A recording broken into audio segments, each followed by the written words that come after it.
I keep the key to the old schoolhouse on a ring with the cell keys and the telegraph office spare, worn smooth from years rubbing against my palm. It isn't any duty of mine to mind it. The board dissolved when the cattle tax failed 2 winters back, and the last teacher left on the eastbound coach with a canvas valise and a straight back. Still, the school sits inside my rounds, same as the livery and the rail spur, and in quiet hours, a man does what keeps the hinges from forgetting their talk. That evening, the wind lay down early.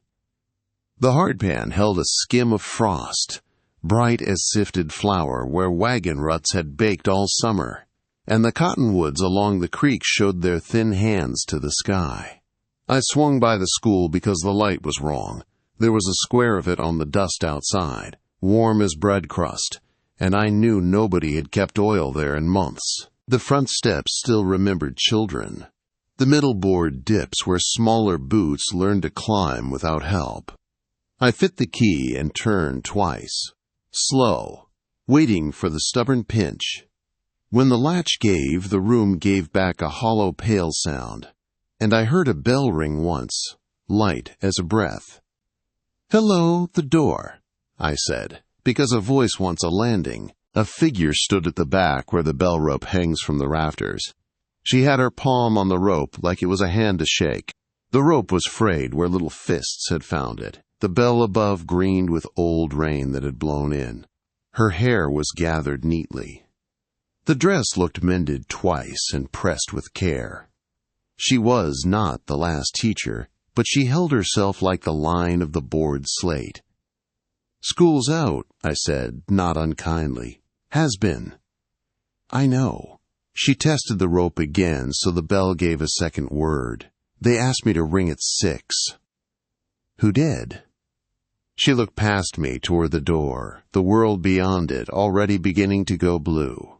3, she said, "a brother and sister, another boy." "They said 6, because that's when their father comes off ditch work, and if he heard the bell, he'd set them down inside." "You a teacher?" I said. "I have taught," she said, "and can again if anybody wishes to learn." She said it like stating weather, not hope. Wind moved the window paper where somebody had patched a pane with a feed sack. Dust lay even on the benches, except for 3 places where a hand had brushed lines. "You've been here a spell," I said. "Not long," she said. "I walked from the depot at noon. Asked the dry goods if the board still kept the key. A man with a ledger said the key lives with the sheriff, so I came to wait, if you don't mind." I do not mind much when folks ask to sit in out of weather. I minded that the stove had no wood, and the coal scuttle held only a coat button and 2 walnut shells. I set my palm on the stovepipe without thinking and found it as cold as a river rail. "There's wood stacked at the jail," I said. "I keep a little for the telegraph and the book of fines." She nodded, nothing showy, and took her hand from the rope. "They asked me to ring for them," she said again. I told them I would. We stood listening the way folks do when the last thing said still has work to do. I could hear the creek's small voice, and a horse somewhere switching at flies that weren't there. A man learns what a room needs. This room needed heat, some water, a broom, and feet. "Name," I said. "Mae Carter," she said, "from Osage Fork. My sister married into wheat, but I married into books, and books are light to carry when you have to move." "Sheriff Edwin Pike," I said, and took off my hat to say it looked like it might be true. "You waiting alone for 3 children in a shuttered school is not the worst thing I've found after supper. It helps that you told me your name." "They told me there," she said, "Hiram and Elsie Travers, and a boy they called Blue. I didn't ask why."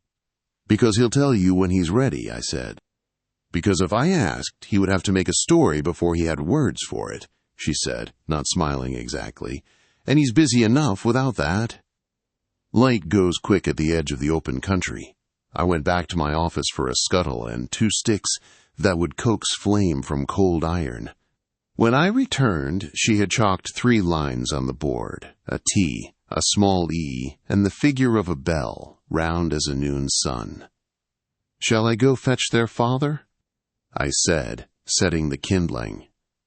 "No," she said. "You'll turn a small thing into a large one. I'll ring, and if he's the sort of father they say, he'll hear." The match took quiet as a prayer. I fed it gentle and listened for draw. Smoke found the flue and forgot us. The smell rousted something in the room that remembered spelling bees and the way sugar balls crack under a tooth. I set the scuttle beside the stove and brushed dust off the first bench with my sleeve. She waited with her hand on the rope until the short and long of 6 on my courthouse clock. Then she pulled once. The bell spoke out across the creek, light and carrying, and the empty ruts of 2nd Street held still to listen. We waited. Waiting is half my living. I can tell hunger in hoof steps, and if a man dragging his shadow behind him means to turn himself in. This was not that. This was 3 bodies running, because a sound had kept a promise. They came in at different speeds. The girl, Elsie, first because she ran like she had permission to be loved. The older boy, Hiram, second, steady as someone working with a full cup. Blue third, more wind than boy, as if the name had learned how to move. They stopped in the doorway to take off their hats, because home training shows itself without asking. The girl had a braid-like rope chafed with sunshine. Hiram's shoulders were pulling toward a man's shape too soon. Blue had a blue handkerchief at his neck, the cheap dye gone soft to sky. Mae did not rush. She did not bend to gather them, nor put on a voice. She tipped her chin and said, "You asked for 6. I said I would. The stove's catching. Take the 3rd bench." Hiram looked at me and saw what badge means. He took the measure and found it enough for the night. "Sir," he said. "Evening," I said. "No cause." Elsie's eyes had that clean look freshwater gets when it runs past a stone and does not complain. "Is this school again?" she said. "It will be for an hour if you sit," Mae said. "Longer if you come back in the morning with your slates and your father's leave." Blue came to the bell rope and put his fingers on the frayed part. "Can I?" he asked. "You can pull once after we finish," Mae said. "Because then you'll have earned a sound." He nodded so hard the handkerchief flapped. He went to the bench without bouncing, though his bones wished to. What happens next, when done right, looks like little. Mae took chalk and drew a circle. "We will begin by counting what we have," she said. 3 children, 1 rope, a warm stove, and a good man at the door who will not talk unless he must. She looked at me, and I accepted the commission. "And this," she added, drawing a small line at the circle's edge. "The piece of yourself you will learn tonight, that nobody can tax or take." "Is that arithmetic?" Elsie asked. "It is," Mae said, "and conduct." The first lesson was bread and salt.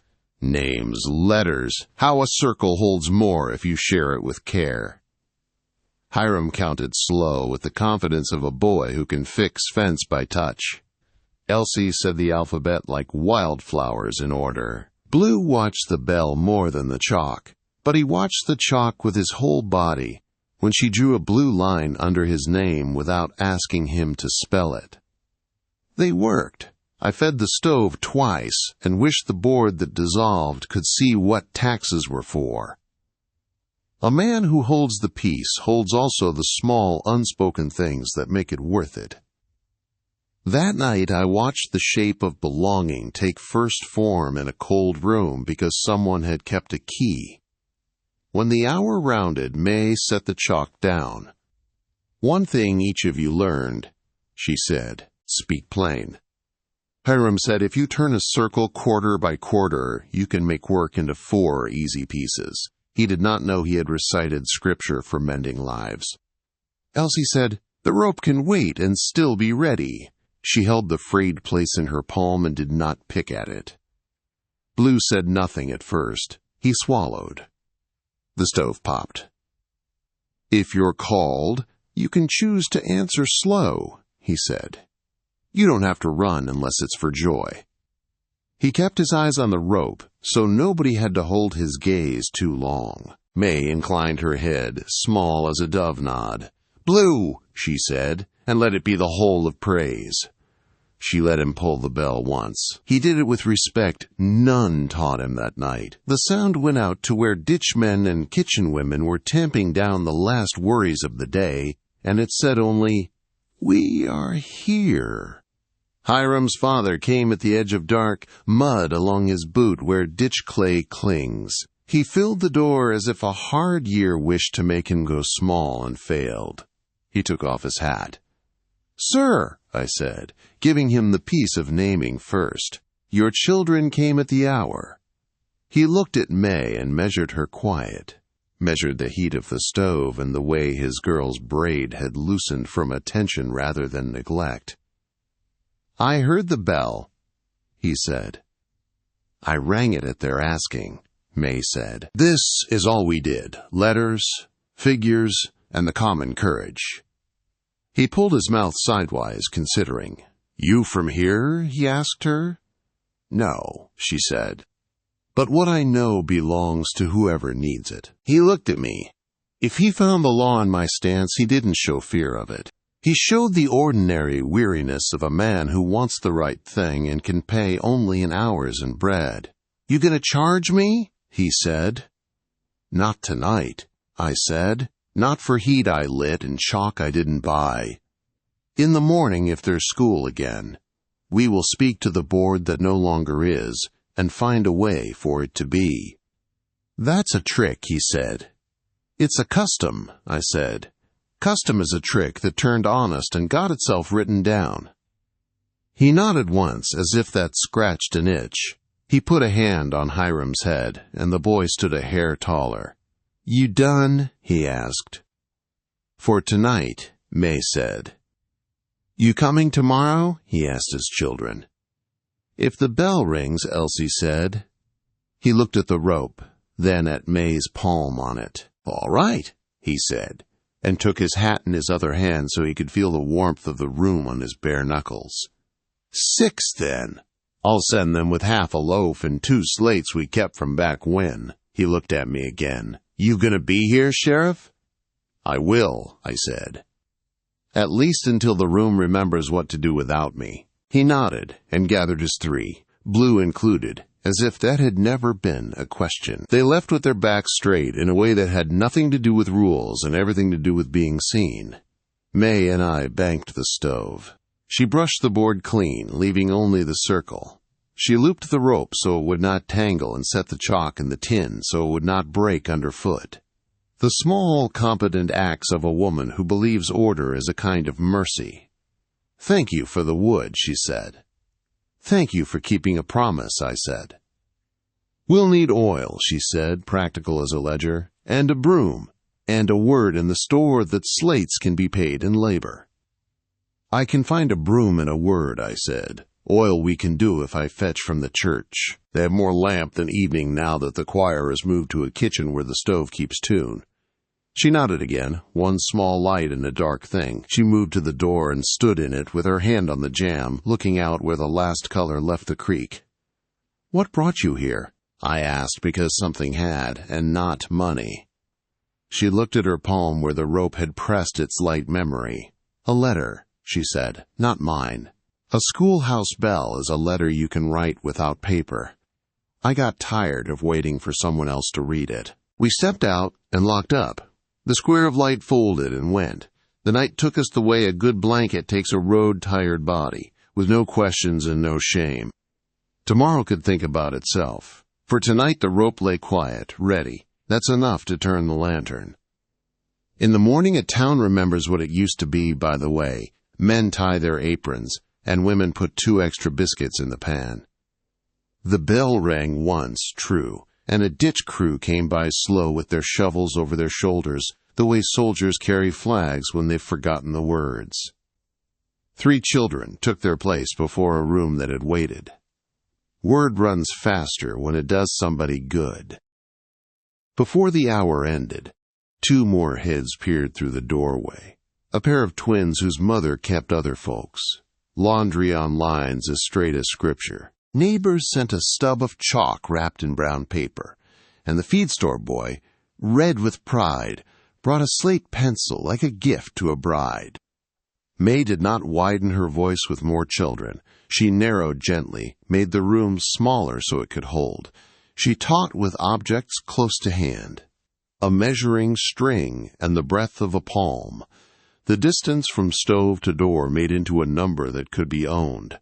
When she said, "Again," she meant it like mercy. I stood where the door made a little dusk and watched her work.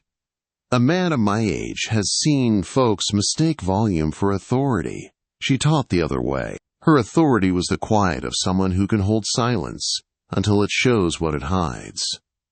Children want to be seen without being called out of shape. Mae saw like that. The board, such as it was, consisted of a ledger unshelved, and 3 names that had once agreed to be responsible in public. When the mine pulled in its last pay, and the freight rate rose, they folded like unseasoned pine. I could not summon them from their kitchens and back rooms with a warrant. There was no law to require it, but I could stop by in the name of custom. I went to Mr. Frayne first, who kept a hardware store neat enough to shame a church pew. He had the sort of jaw that has made itself steady by biting coins to test their honesty. "We have school," I said, after we spoke of door hinges and the way the new nails split oak if you start them cold. "We have nothing of the sort," he said. "A room and a bell are not a charter." "We have children who sat for an hour and would again," I said. "There is a woman capable who has taken it upon herself. If you add your name to mine and to Reverend Hobbs, we have something nearly like a board." "Nearly doesn't keep accounts," he said, but he did not turn his face away. "It keeps promises," I said, "and sometimes that's the line that holds the rest." He had a rag in his hand for polishing. He set it down so he could look like a man deciding something honest. "You propose what?" "I propose you keep an account anyway," I said. "A ledger for slates and pencils, for oil and broom corn. You can mark each credit paid by ditch hour, by pie for socials, by a sack of feed given below cost. We won't chase currency we don't have. We'll trade the town back to itself." "That sounds like issuing script," he said. "That sounds like remembering we belong to one another," I said. "You don't need paper to be paid. Sometimes you need to wake to the sound your own door makes when you open it to a child." He rubbed the counter once, as if the wood could help him think. Then he nodded. One time only, as if he had heard a bell. "I'll put a page in the front of the book," he said. "Not the back, the front, so people can find it. We'll call it school account. A man can buy pride an ounce at a time if you let him." "Let him," I said. Reverend Hobb answered before I knocked. He was mending a vest on the parsonage step with a needle as long as a finger. "Welcome," he said. "What are we saving today?" He had a sweetness that never clotted.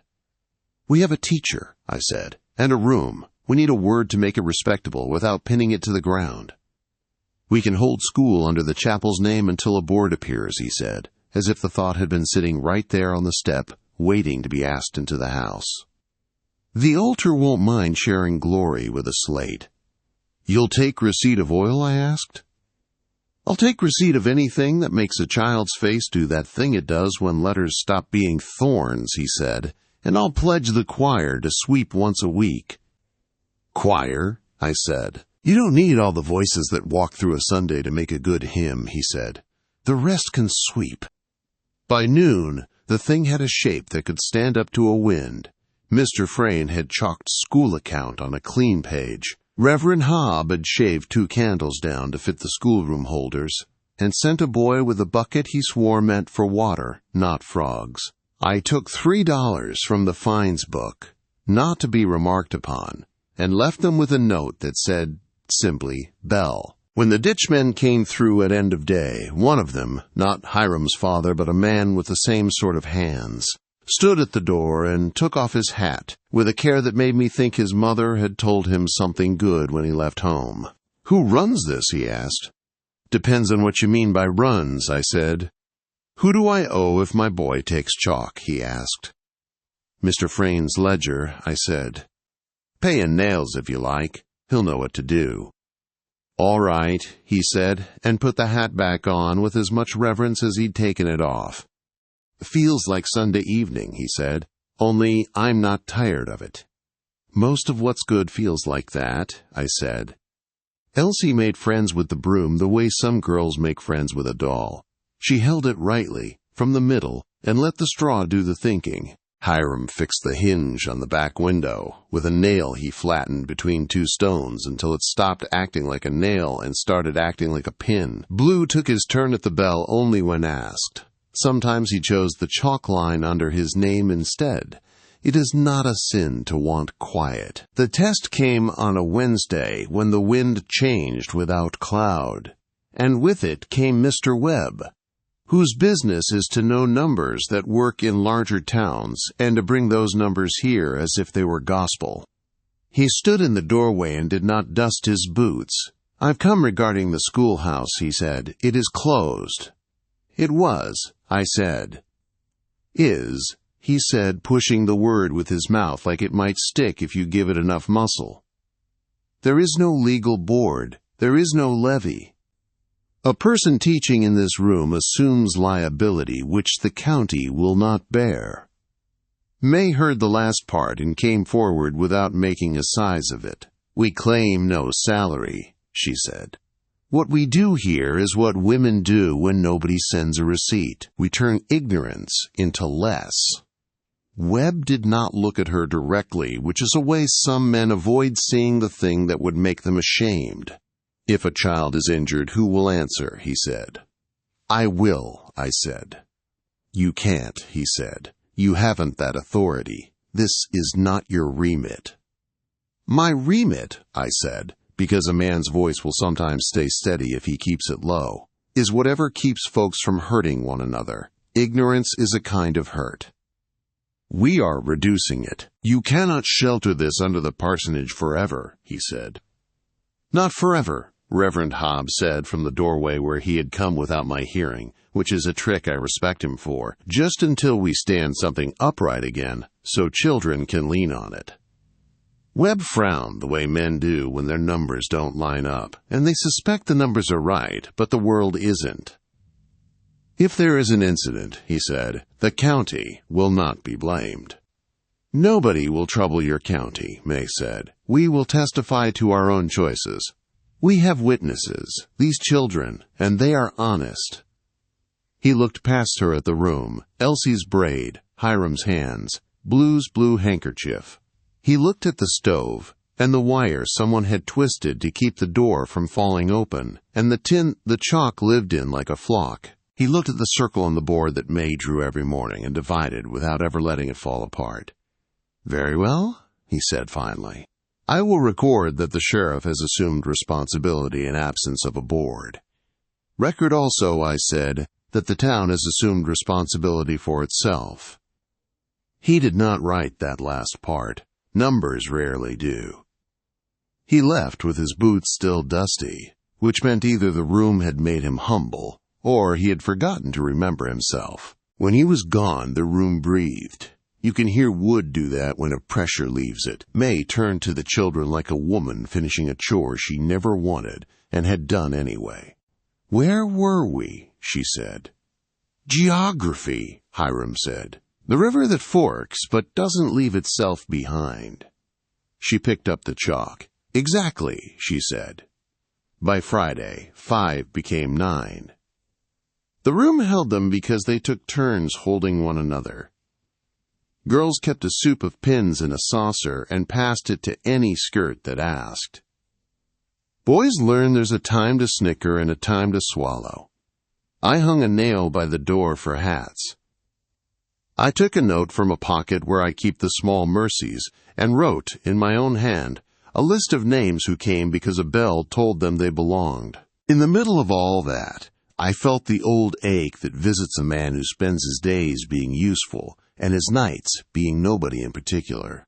It was not lessened by the way Mae's sleeve kept sliding to her wrist when she held chalk, showing a scar there no bigger than a bean, and by the way, I wanted to ask who had put it there, and also not ask if asking would make her fetch back into herself. "Sheriff," she said quietly during a break when children bent over slates, tongues tucked in the old commonplace, "would you consider sitting at the stove and reading aloud while I make rounds? They write truer when the room has a voice." "Which book?" I said, because a man can stand nearly anything if he's handed a tool. She passed me a reader with paste repair. "Page 40, she said. "About a boy who returns a borrowed hammer." I read it slow, partly from the text, partly from my own way of knowing how tools feel in a hand. The children wrote truer, as she had said. Words climbed their slates the way vines find what to reach for when you don't shout at them. Halfway through, I remembered something I'm set to do for folks who listen long enough. "Take a moment," I said, after the hammer was returned and the neighbor's fence stood straight. "Put your slate down. Roll your shoulders once like you set a pail aside. Sip water if you brought it. If you didn't, think about the creek and how it sounds against stones. Bodies do better at learning when they remember their bodies." They obeyed, like it made sense, which it did.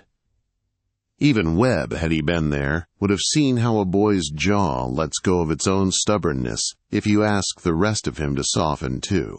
In that quiet, I wanted to tell Mae that part of me had been set to wandering when she said she had married into books. I wanted to say I had married into locks. Both are jealous if you forget them. But children lifted their slates, and we returned to our work, which is a kind of love also. Trouble, when it shows, doesn't write a letter first. It walks in with the smell of cold iron and someone you didn't expect behind it. That someone was Blue's uncle, come from the hills with a hat older than his anger. "He's mine," the man said, jerking his chin toward Blue. "No blood of us needs church or cipher. He knows where the snare lines are and how to gut a rabbit. That'll keep him." Blue went still as a bird at a hawk's shadow. He did not reach for the rope. He reached for the circle on the board, his name underlined in blue chalk like a road to somewhere kinder. Mae moved before I did, and there was nothing dramatic in it. She put a palm on the desk nearest the man and leaned a fraction, enough for her weight to say what her words would. "He is yours to protect," she said, "and mine while he sits in this room. We're not taking him from snares. We're giving him words to lay beside them so he doesn't forget to be human when he's hungry." The man's mouth twisted into some old habit. "Words don't feed," he said. Mae tipped her head. "They don't," she said, "but they keep a boy from eating himself." He did not have a reply for that. He fumbled for something else. "You charging?" he said, as if money could make him safe. "Ledger at the hardware," I said. "Pay in rabbit if you need to. Mr. Frayne will take it dressed." The man spat in his own palm, which is a way of spitting without wasting a thing. He looked at Blue, who was looking not at him, but at the blue line under his name. "If he comes home late," the man said, "I won't have it." "Ring once and he'll run," Mae said. "He can answer without shame." The man glanced at the rope, then at me, then at the door, where afternoon shadows made a geometry nobody had planned. "I'll try it," he said, and left before staying would make him say something softer. Blue exhaled, a noise like dry grass learning rain again. He did not cry. He did not smile. He pressed the chalk into his palm until it left a blue half-moon and went back to a sum that made sense today and would tomorrow. We made it through that week without storm. The ledger's front page gathered names like a plain quilt gathers pieces that matter to the hand that holds it. The bell learned to speak for beginnings and the end of a lesson, and, once, for a lost calf, which is permitted under the code of any honest town. One evening, late, after I'd locked the door and the rope lay like a river asleep, Mae stood on the step with me. The sky above the cottonwoods had the old tin color a man knows means frost. She tucked a loose hair behind her ear and let her hand stay near her neck for a breath longer than the gesture required. "I'm thinking of starting the older ones on writing letters," she said. "Not to mail, to think with." "That can be a kind of mercy," I said. "To tell yourself the truth on paper." She looked at me sideways, not coy, not bold. "Would you write one, Sheriff," she said, "to the room, so it knows you're a part of it?" "I might," I said, "if you read it like a woman who knows locks." "I know locks," she said, "in the way a key waits to be turned." We held there, in the kind of quiet that feels like somebody put a lamp down in the right place and didn't say a word. Then she said goodnight like a small bow, and I sent it back with my hat in my hand, and the bell did not ring because it had worked enough for the day. Years from now, if someone asks what turned our town from a place where men counted their own eggs to a place where we counted how many plates we could set, I'll name a week when the rope learned a child's weight and a woman's patience. I'll name a ledger you could find at the front of a book. I'll name a sound that carried over the ditch and into a kitchen, where a father set his tools down and listened for the word that meant, "Come in." If you have a moment, tell me in the comments which part of our town you'd sit in during the lesson, the stove bench, the back row by the window, or up front by the circle. It helps to know where your quiet lives. When I think back now, I see that week in pieces, none of them shiny, all of them holding. After Webb left his warning, and after Blue's uncle left his worry at the door, the town settled into the work of remembering itself. Hiram fixed 2 more hinges and learned to charge fare by writing down the hours he gave the room. Elsie drew a map of the creek with the part where cattails grow marked with small straight lines like a comb, and when I asked her why, she said, "Because if you draw them round, they look like biscuits." Mae introduced a new custom. At the end of each day, 1 child rang the bell, and 1 child swept, and 1 child stood at the front and said a line of his own making. Some lines were brave and some were small. "Today I made a 3 look like a thing that could stand," said one. "The rope waited for me, and I didn't make it sorry," said another. Blue, when his turn came, looked at the circle and then at us and said, "I can leave some of my hurry here and take it up tomorrow." This was judged fine and true. Saturday, I set myself to the board we did not have. I took a flour sack and cut it neat. I painted 3 names on it, with stove black warmed thin with lamp oil: Pike, Hobb, Frayne. I tacked it above the door, not proud, just so that someone who came from away would know there was a way to ask. Custom is nothing until someone writes it where passers-by can see. People started leaving small things behind. A woman who never married laid 2 biscuits under an upturned pan with a note that said, "For whoever needs a second breakfast." A trapper who rarely came to town dropped a book with a leather spine so cracked it had to be held together with the wish that put it there. Webb himself, on a day when numbers made him more mortal than usual, set down a half bottle of ink and walked out like a man who didn't want thanks to slow him. The room learned our steps. The door stopped complaining. The stove took its job like a horse takes a load when someone finally fits the harness the way it was meant to be. The bell kept the hour, and sometimes the minute. Once, at noon, Mae rang it twice without plan, and I said, "Why?" And she said, "Because I was glad." That night, after the children had gone and the ledger had taken 2 more names, I found myself alone in the room. The rope hung straight.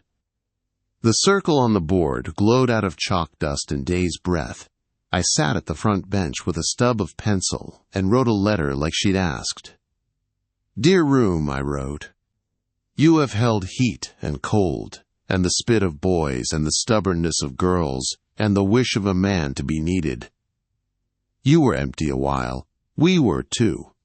Thank you for letting us come back without making us explain ourselves. When I lock you, it is not to keep us out.